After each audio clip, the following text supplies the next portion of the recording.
Mossad, one of the most effective secret services in the world. Its job, to prevent another Holocaust.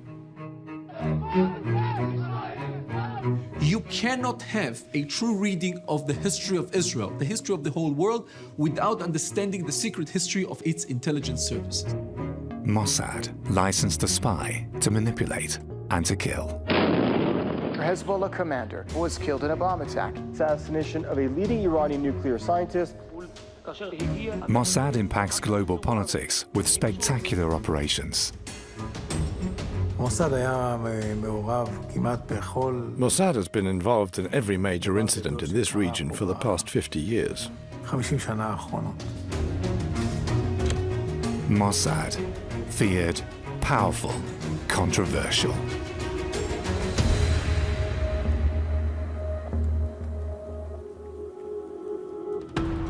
Dubai, 2010. Images straight out of a spy story. Surveillance cameras in a hotel lobby record how Mossad agents posing as tourists latch onto their target, a leading exponent of Hamas, a Palestinian militant organization. Hamas commander Mahmoud al-Mabhouh checked into the Al Bustan Rotana hotel on January the 19th. Within hours of his arrival, he was killed in his room. Dubai's police chief says he's certain Mossad is responsible. In the eyes of Mossad, al-Mabhouh was instrumental in procuring missiles for Hamas, intended to kill Israelis. Yet, does this justify murder?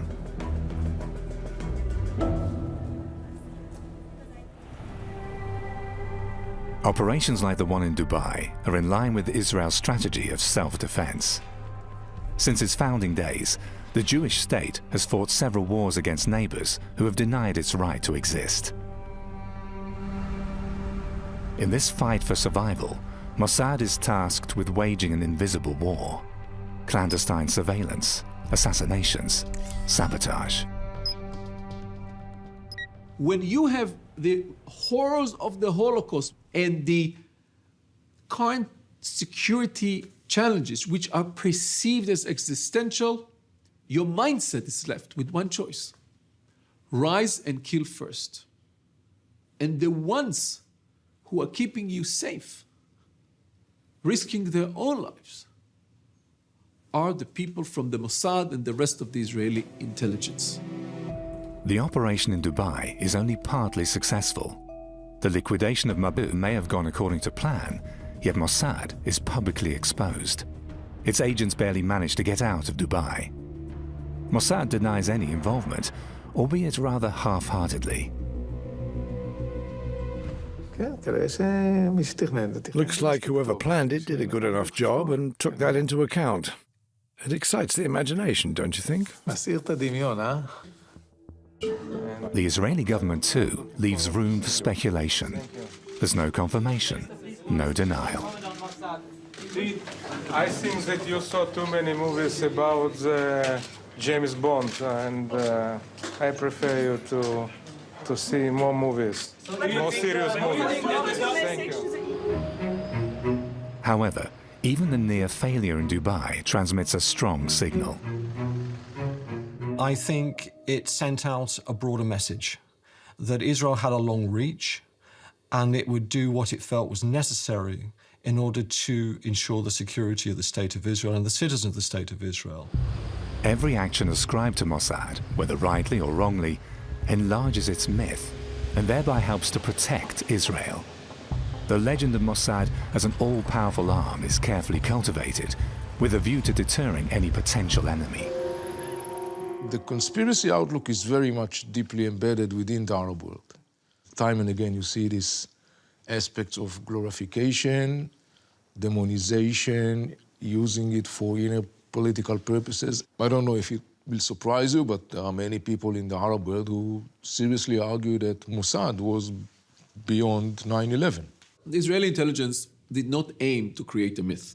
This was a byproduct of their strict policy of clandestine, secret espionage in operational work. Now, in time, they saw that it serves them very well. Mossad's official label is Institute for Information and Special Operations. Since 1951, it's been charged with keeping Israel from harm. And since then, Mossad has become a household word the world over. Its daring exploits have made it one of the most publicized secret services ever.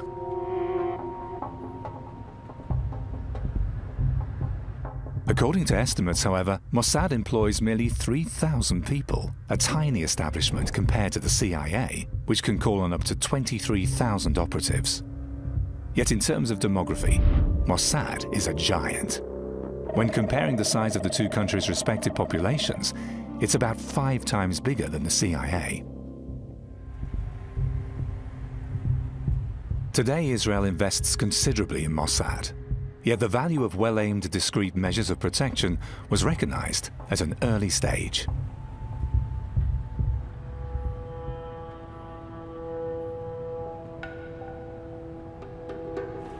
Israel's secret services originated from Jewish underground activities in Ottoman Palestine.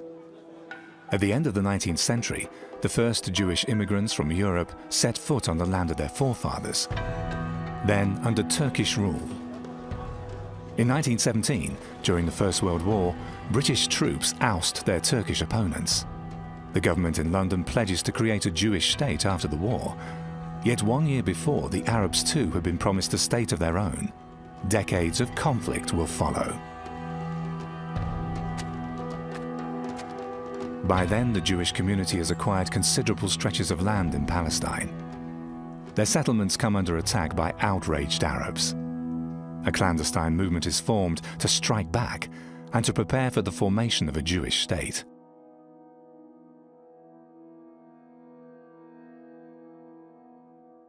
It was obvious that the Jews in Palestine were a minority and could only muster limited military forces. So having information and intelligence early on was a major asset. Information helps to win wars and also to win peace. That is why intelligence services are as important for Israel today as they were back then, to forestall attacks and to promote political developments.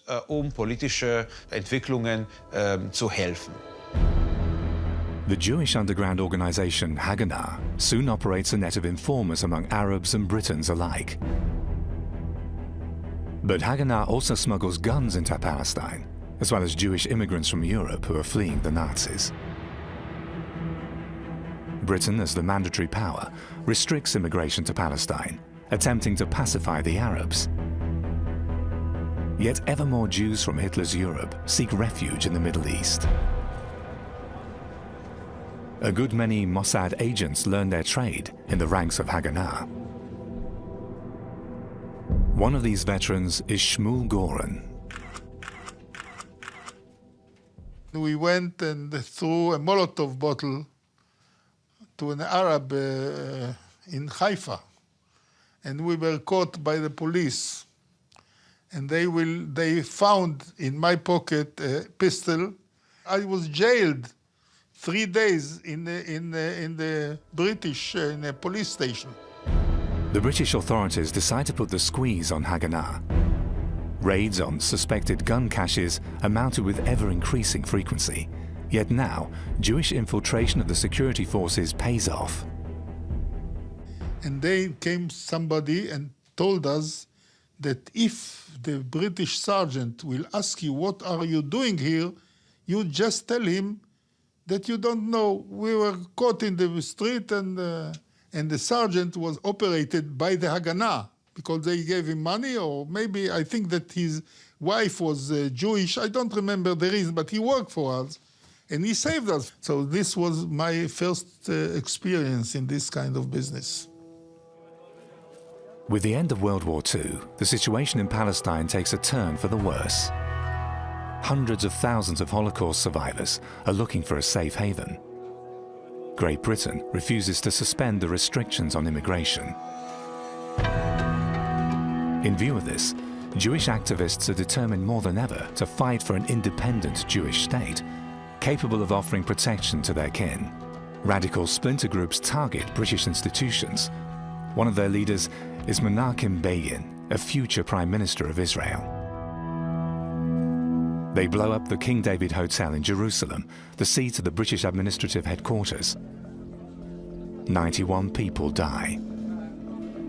In 1947, Britain announces her withdrawal from its mandate. The UN decides on the partition of Palestine. The resolution for Palestine was adopted by 33 votes. The Jewish state colored light, the Arab state dark, Jaffa to go to the Arabs, Jerusalem internationalized. The vision of a Jewish state has become a reality. By now, a third of Palestine's population is Jewish. Yet the UN resolution accords them 56% of the land. The immediate consequence is an irregular war. The Arab world is bent on averting a Jewish state. The surrounding countries support the fight of the Palestinians against the Jews. It's the hour of Haganah. Back in the 1920s, David Ben-Gurion, the chairman of the Jewish community in Palestine, helped to raise Haganah. He'll become Israel's first Secretary of Defense and Prime Minister. The proclamation of the State of Israel on May 14, 1948, triggers a military response by its Arab neighbors. That same night, 6 Arab states declare war on Israel. On 3 fronts, their armies advance into the former British mandate. Their objective, to crush the new Jewish state once and for all.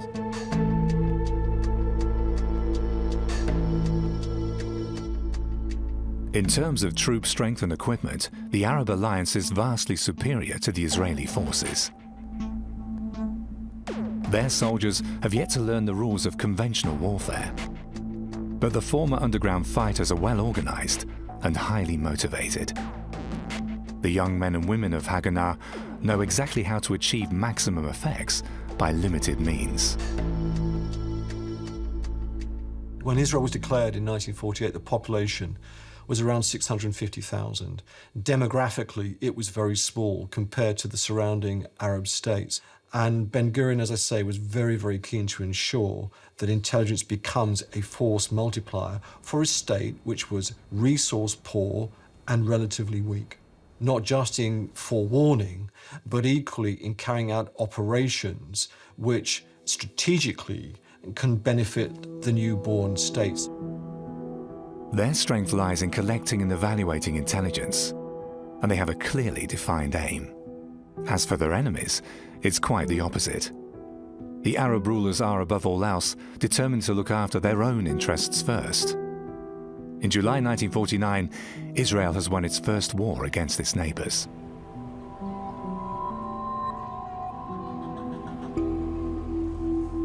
The prime lesson drawn from this conflict is that intelligence about the enemy is a war-deciding asset. The need for an effective secret service is obvious. Houses once owned by the German Templars, a Christian group in Tel Aviv, become the first headquarters in the direct neighborhood of the government of David Ben-Gurion. Today, Israel can call on 3 secret services. Amman comes first in terms of staff and budget. Its brief is to spy on the enemy's armies. Number 2, and considerably smaller, the Inland Security Service Shin Bet. It's responsible for counter-espionage and anti-terror operations, as well as for the protection of the government and Israeli institutions. The smallest, yet best known of the 3, is Mossad.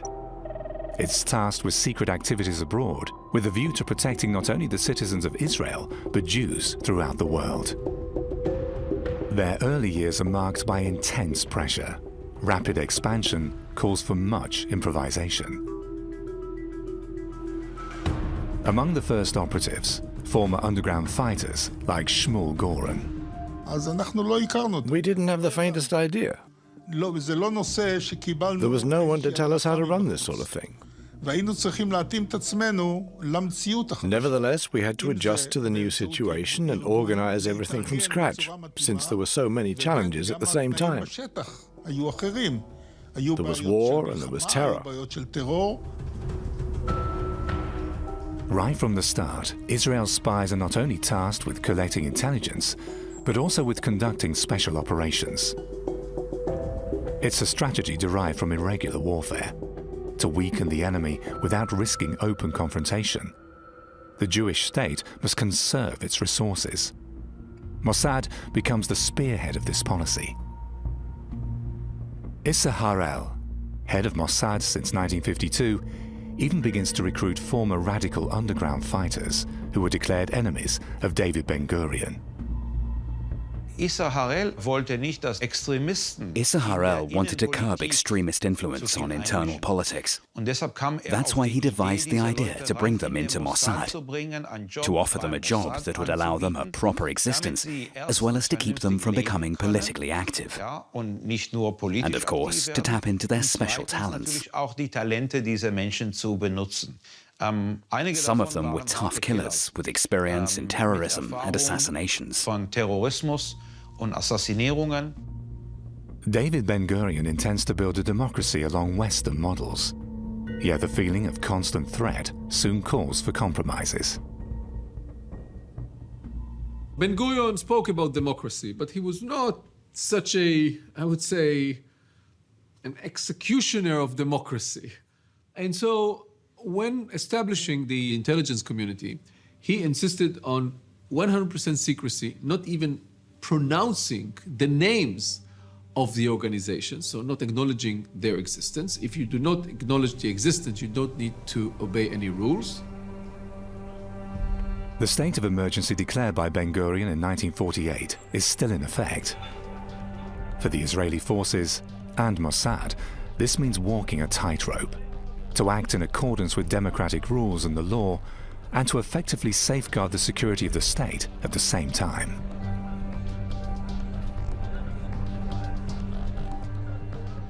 Most secret services try to procure data which is supposed to be protected. By doing so, they, at the very least, infringe the laws of the countries involved. So every intelligence service has to weigh the risks to determine whether a specific operation is worth the end result. It's an assessment that is doubtlessly handled differently in Israel than with us. Mossad is under immense pressure to deliver. It must prove its worth for the protection of Israel, and this means it must produce results. So Mossad is much more prepared to take risks than, for example, other Western or Central European services. The clandestine experience has left its mark on Mossad. During the early years, it operates successfully behind the curtain, until overnight a spectacular operation reveals its prowess to the world.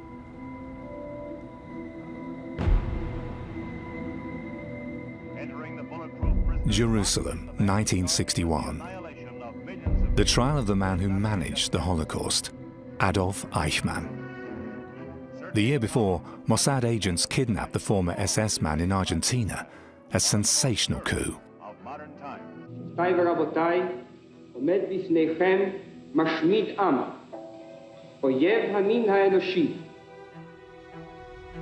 Eichmann was one of the key organizers of the Holocaust. After the war, he manages to escape to Buenos Aires, where he lives a sheltered existence under a false identity. When Mossad is tipped off about his whereabouts, a 67-strong team is sent to South America. Mossad agent Rafi Eitan is in charge of the operation. We were in a hideout close to his home. I went up to him saying, "Momentito, senor," and double Nelsoned him to the ground.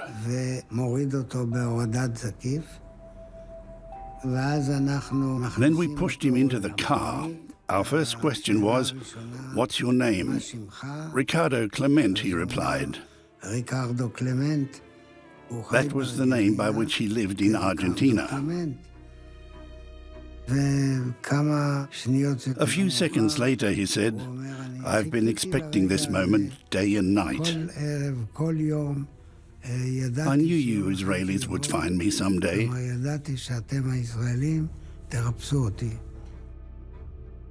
It wouldn't have posed a problem to put a few bullets in his head right there and then. No problem at all. It would have been even easier for the team and less risky. But no, David Ben-Gurion had expressly ordered that Eichmann must be brought to trial. As he said, this is not the law of the jungle. In the case of Adolf Eichmann, Ben-Gurion ostentatiously seeks out the public, since many Holocaust survivors accuse him of displaying too little interest in their ordeal. And indeed, hunting Nazis is not among the top priorities of the Israeli government. How many Nazis were executed in Israel after the war? No matter what was alleged later on, Israel did not actively search for Nazis, and neither did Mossad. Israel and West Germany have just begun to establish official relations. For the leaders of the two young states, pragmatism is paramount, and this calls for leaving behind the past as far as possible. However, in the cabinet of German Chancellor Konrad Adenauer, there is Hans Globke. The head of the Federal Chancellery has a Nazi past, a topic that might cause trouble if mentioned during the Eichmann trial. Eichmann was in some contact with Globke, and Globke was aware of the existence of Eichmann in Argentina. I think that the people who remained in the executive branch of West Germany didn't want people to speak about their past. The German government insists that Globke's name be left out of the trial. As it turns out, Germany's Federal Intelligence Service, the BND, as well as the CIA, have been well aware of Eichmann's hideout in Argentina for some time. But still, it's a huge boost for Israeli self-confidence that a leading Nazi criminal has been caught by one of their own services.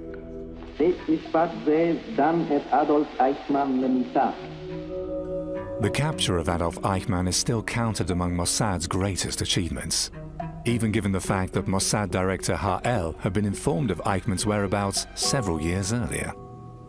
Issar Ha'el, though receiving information, didn't see the potential of looking and hunting and bringing to justice or killing Nazi war criminals. He had other things to deal with, and he didn't see it. Only afterwards did Issar Ha'el realize the magnitude of the publicity and the myth that such an operation can create.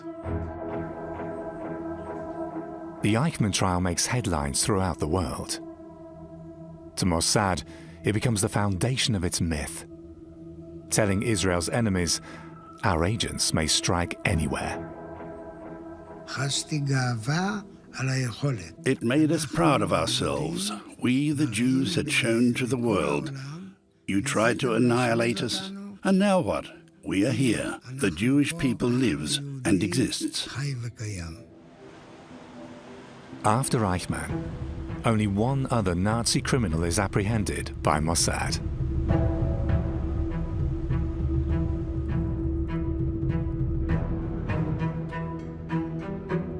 During the 1960s, Mossad agents infiltrate the countries of Israel's Arab neighbors in a series of risky operations. The premise? Another attack on the Jewish state may be imminent at any time. Since 1949, Israel has occupied land which the UN had accorded to the Palestinians.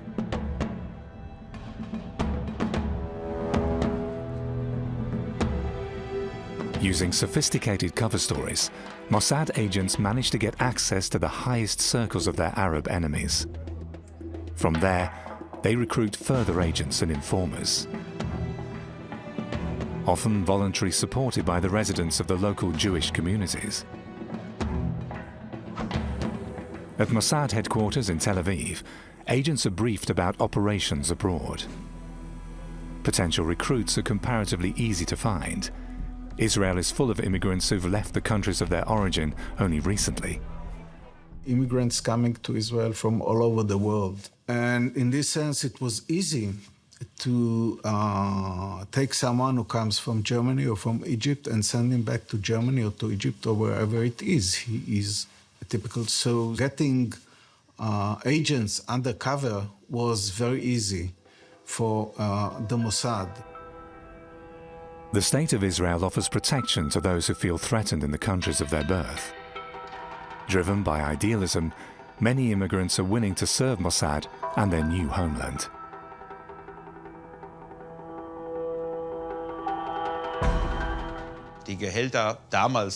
Salaries were very low back then, and the risk was always gigantic.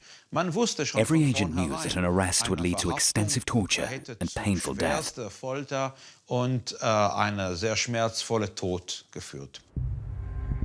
1961, Mossad succeeds in planting an agent in Cairo's high society. Egypt, Israel's arch-enemy, is now being spied upon by a man posing as a German horse breeder. As a matter of fact, he's an Israeli citizen by the name of Wolfgang Lotz. Born in Mannheim in 1921, he successfully acts the man about town. Lavishly hosting the Egyptian elite, he collects important snippets of intelligence. He looked German, he had the advantage of actually not having been circumcised. He was born of a Jewish mother and a Christian father, had immigrated to Palestine when the Nazis came to power in 1933, had fought with the newborn IDF in the War of Independence. He was able to set himself up undercover as a former German Wehrmacht officer in the Afrika Corps. The BND, Germany's Federal Intelligence Service, lends a hand in creating the cover story of Wolfgang Lotz. He spends several months in Germany to prepare for his part as a veteran of the Wehrmacht. In return, he will report on the schemes of die-hard Nazis in Egypt.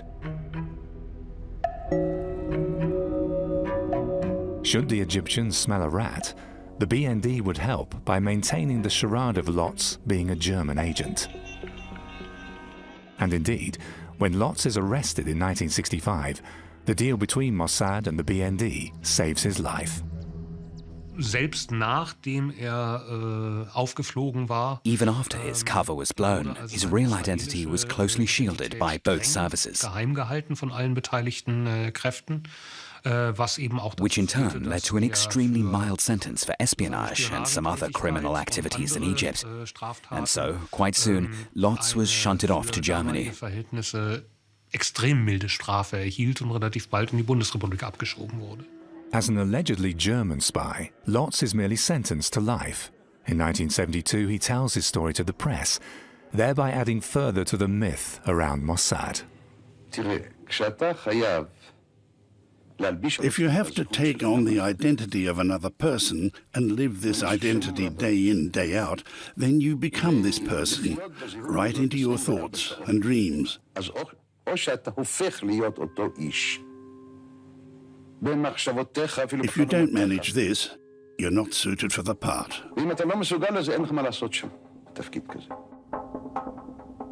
Had the Egyptians known that Lotz was a Mossad agent, he would have faced the death penalty. That same year, another Mossad agent is exposed in Damascus. Posing as a wealthy businessman, Eli Cohen has been successfully spying on the Syrian military leadership. Just as he's about to transmit his latest intelligence to Mossad, he's arrested by the Syrians. In contrast to Lotz, Eli Cohen has to pay the ultimate price. He is publicly executed. Mossad reconsiders its strategy. After the capture of Eli Cohen, the capture of Wolfgang Lotz in Egypt, which was a problem, I think that the Mossad became more prudent with regard to sending his own men to target countries. It focused more on recruiting agents in the country, in the target countries, and it became evident that it wasn't so difficult to get sources in Arab states. Mossad decides to buy into access. Its spy masters now supervise their human sources from a safe distance, often channeling considerable sums to them as a reward for their treason. I was sitting at home in Israel. In the paper, I saw a picture of an Arab I knew, hanged. His country had captured him and hanged him. I remembered my dealings with him. I thought, am I to blame here? Look, when he agreed to do it, he knew about the risks involved. He reaped the benefits he had hoped for. The possibility that it would happen was in the air. And it happened. Anyone spying for the arch-enemy runs an enormous risk. Yet time and again, Mossad succeeds in recruiting high-yield sources. Often, its operatives must hide their Israeli identity. Most of the time, money is the decisive incentive. Yet sometimes, the reputation of Mossad may even prove a major help when it comes to persuading a potential source. So people come to me and they ask me in Arabic because I'm fluent in Arabic, so they ask me if I'm Mossad. And obviously I'm saying, I'm not a Mossad. So the next question they ask me is, how can I join Mossad? Mossad invests a lot into cultivating its informants and promises protection wherever possible. As a result, there are numerous business-like relations in which money is traded for intelligence, often over decades. There is no substitute for having a well-placed human source, but you're going to have to complement it with this bigger task of finding ways of processing mountains and mountains of information so you can find out that and identify that next threat that wasn't high on your screen yesterday. It's a challenge that has not diminished since the early years, and sometimes even Mossad is blind.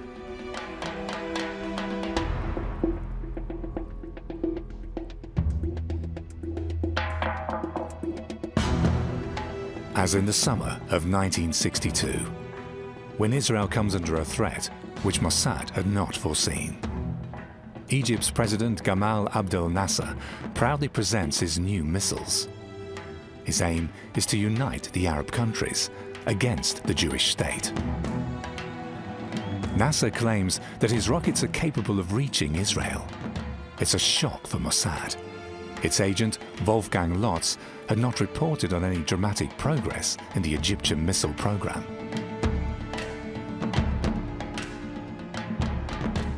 The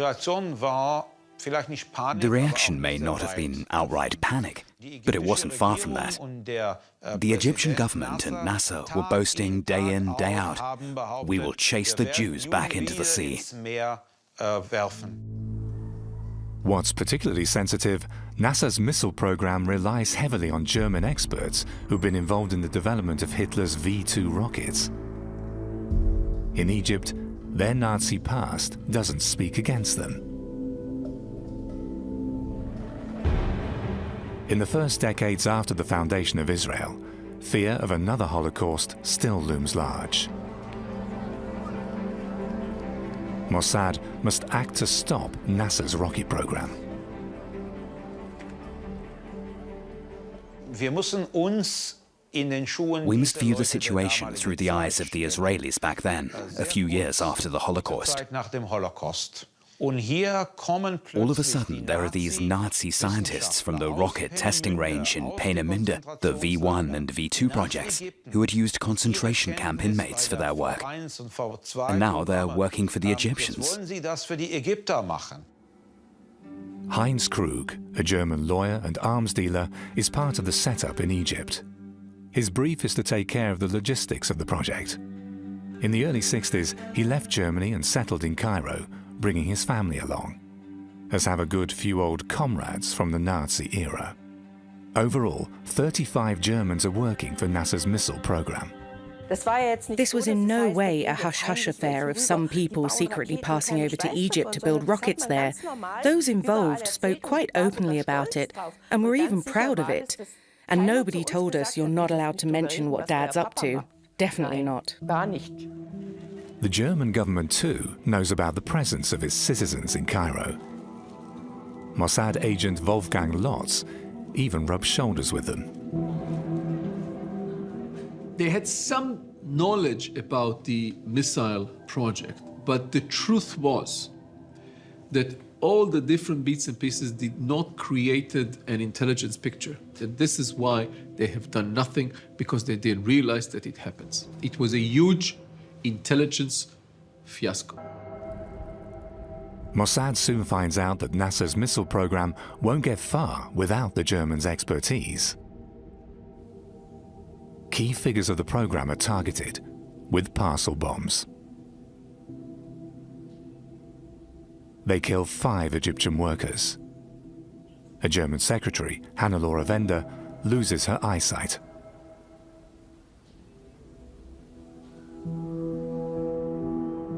However, Mossad then decides on a different approach. It's easier to conduct operations against the missile specialists in West Germany. Meanwhile, Heinz Krug and his family have returned to Munich. They probably picked him out because he was in charge of the logistics. He organized the manpower, the material, and kept the whole thing running. He was the one who always tried to get them to work as a team, so he was practically the boss.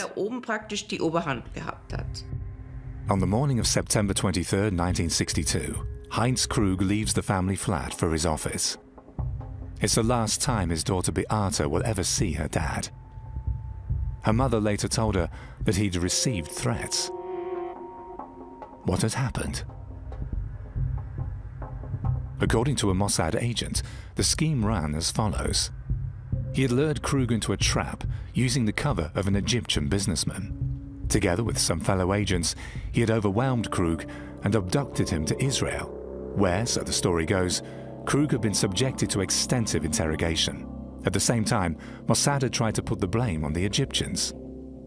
There really wasn't any actual motive for the Egyptians, since my father got along quite well with them. So this Egyptian angle didn't make any sense at all, at least not for us.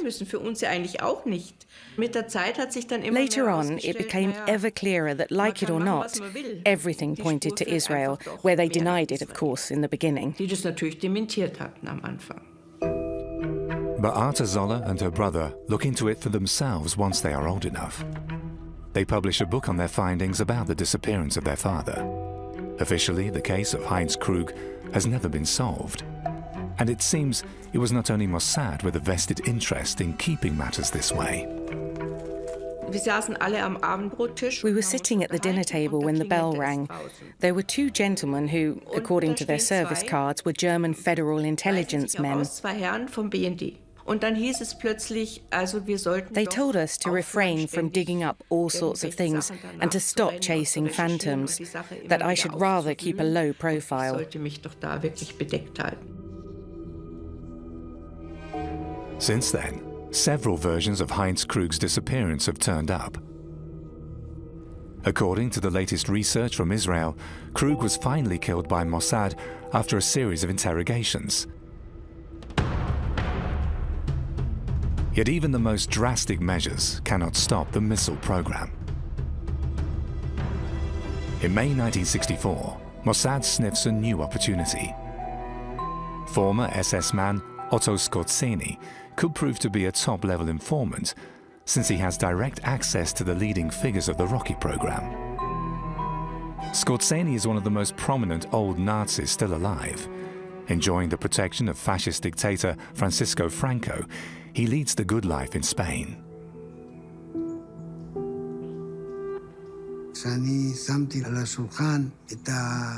When I suggested recruiting Skorzeny to our head of operations, he said, "May a hair sprout from the palm of my hand if you manage to do it."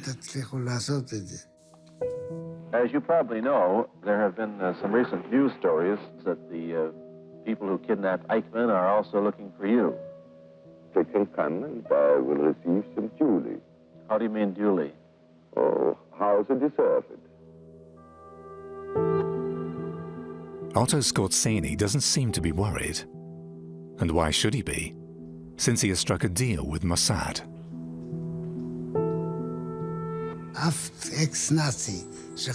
No ex-Nazi anywhere in the world could be sure of whether or not he was a target. The idea was to offer Skorzeny freedom from such fears. We said we wouldn't touch him. On the contrary, we'd protect him. It was a positive step that helped us reach every technician and every German official in Egypt.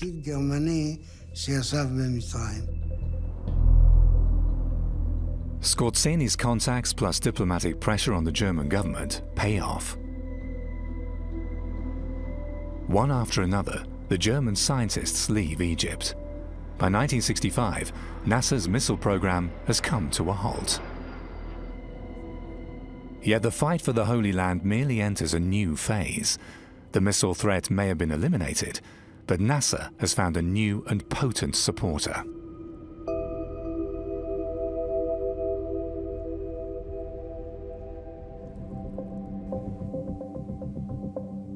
Israeli intelligence services register a rising influx of Soviet weapons and instructors into the Arab countries surrounding the Jewish state.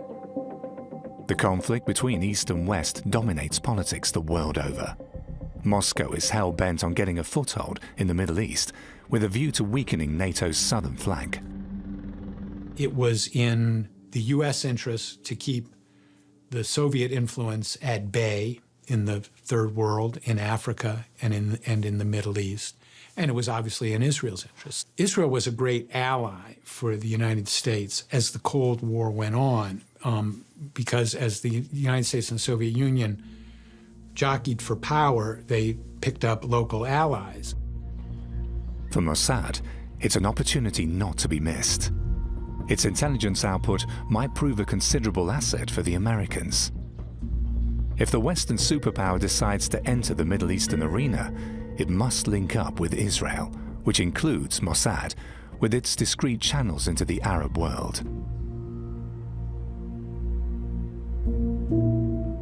Exchange of information and cooperation with other secret services are still among the central briefs of Mossad. It goes without saying that a Western intelligence service will cooperate with Mossad because its contacts in the area are priceless. On the other hand, if a service as small as Mossad is operating on a global scale, it needs global support.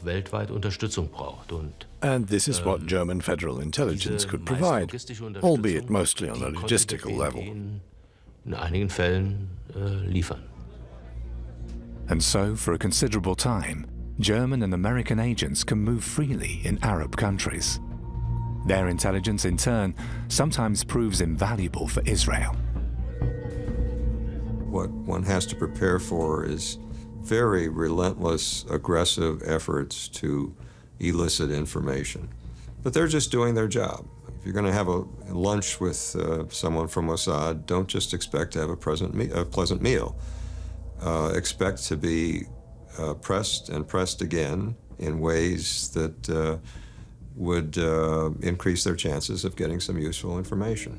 However, Mossad harbors a good deal of mistrust, since the Western powers consider Arab states to be potential partners too.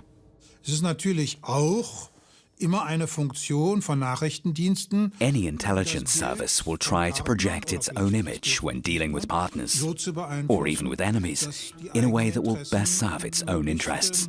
Stark zum Zuge kommen.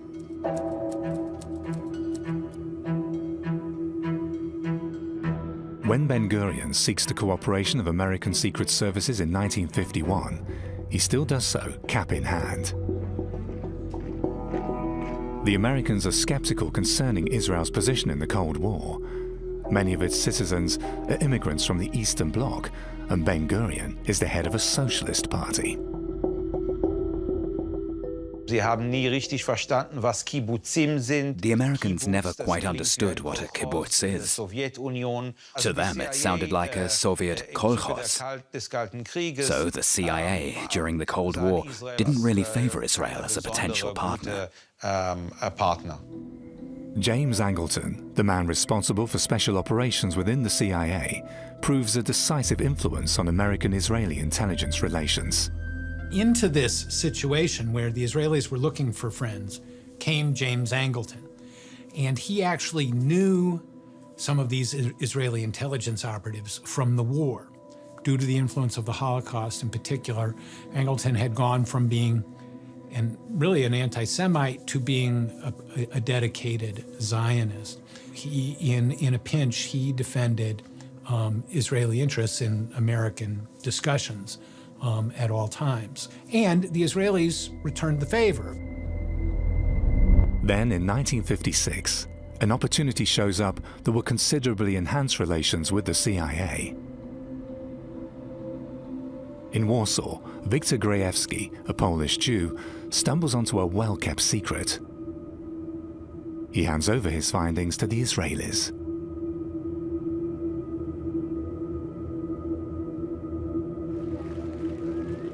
It's a transcript of a programmatic speech by Nikita Khrushchev, the new #1 in the Soviet power apparatus. The Israelis recognize its importance at once and pass it on to the CIA, which until now had tried in vain to lift the lid on Khrushchev's strategy. It's a watershed. Israeli secret services have proved that they are worthwhile partners. By now, James Angleton is a key figure within the CIA. He intends to intensify the cooperation with Mossad on a long-term basis. They were not interested in compromise or negotiations with the enemy. That was the same thing with Angleton. He's very hardline anti-communist. So he thought of the Israelis as a model for the Americans. So it was a meeting of the minds. The close links between Mossad and the CIA pay off for both sides.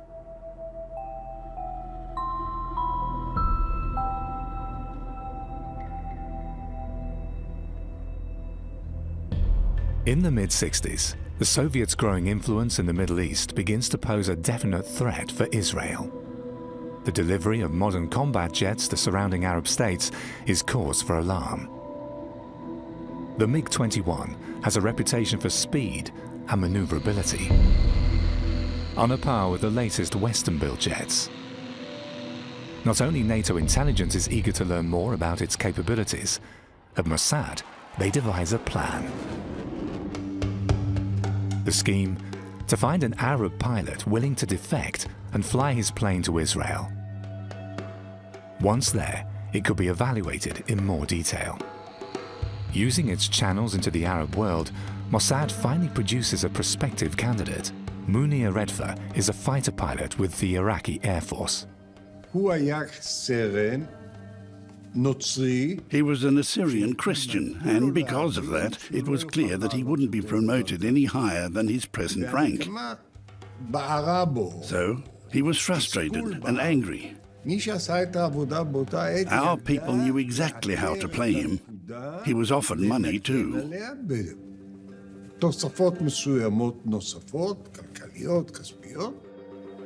At their first meeting in Iraq, the Mossad agents know everything about Redfer.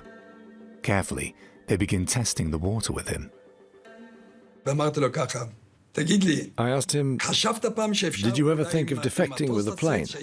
Your wife and children must, of course, be extracted before then. But with what plane? Well, with one of your latest jets. Pardon? Wherever I fly, they'll hang me, be it in Jordan or in Syria. Or they'll send me back and then they'll hang me here. I said, there is a country. Trust me. What about flying to Israel? He was shocked. Israel? They'll hang me right away. Yet in the end, Redfer agrees, on one condition. First, his family must be smuggled out of Iraq to protect them from reprisals. What the Mossad agents hadn't realized, the meaning of family is a bit different in Iraq than to us in the West. They thought, okay, wife and children.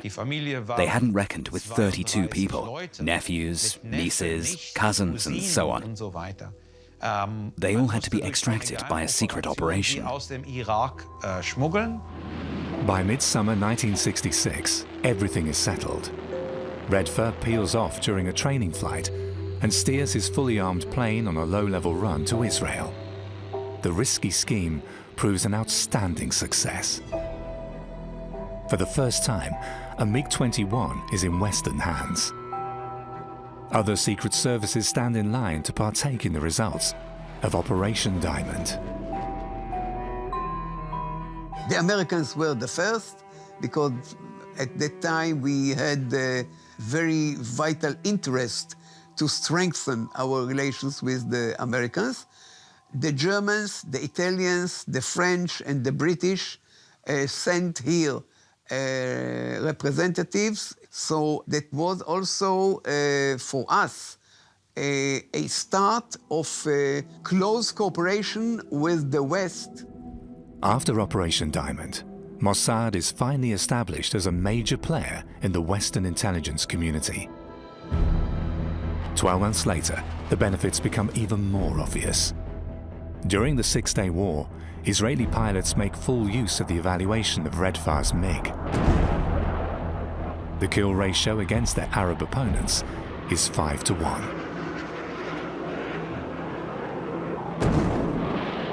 Historians and military experts agree Israeli intelligence was a determining factor for the quick victory in the Six-Day War.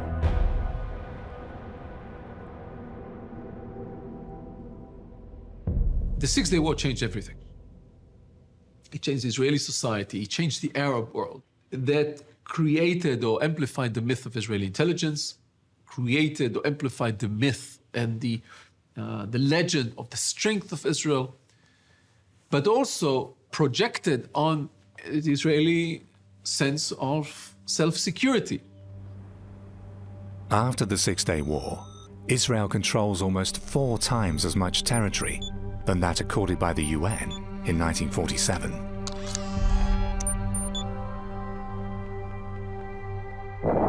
Yet peace in the Middle East seems further away than ever. Israel's neighbors prepare for revenge, and the Palestinians too have lost much of their territory to the new regional power.